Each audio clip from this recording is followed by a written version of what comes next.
এই যে এখন বল দিচ্ছে প্রধান উপদেষ্টার কাছে, সে নাকি প্রধান উপদেষ্টা খুব কাছের লোক, উপদেষ্টার কাছের লোক। এই দেখেন, এই যে তার বাবা হচ্ছে তার ছেলে ধর্ষণ করতে আসছে, সে বলে প্রতিদার।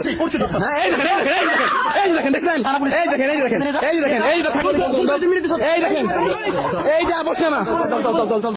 দেখেন ভাই, 24-এর গণ-অভ্যুত্থানের পরে মানে অনেকে আমরা বলতেছি যে একটা নতুন বাংলাদেশ গঠন হবে, নতুন বাংলাদেশ সব কিছু চেঞ্জ হবে।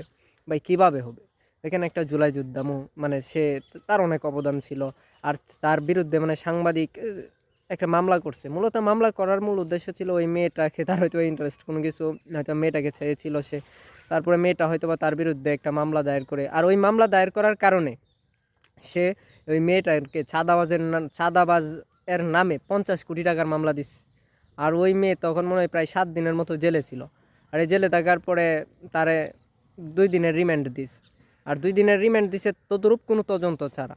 আর যে মানে গাজীপুর থানার কি এসআই, আর ওই উমর ফারুক মনে হয় নামটা, আর ওই এসআই তার কাছে টাকার দাবি করছে।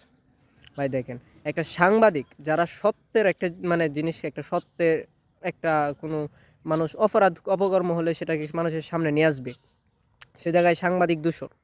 এখন দেখেন একটা পুলিশ মানুষ, একটা সাধারণ একটা পুলিশ, এই মানে মানুষের বন্ধু, ওই পুলিশও দূষর ভাই।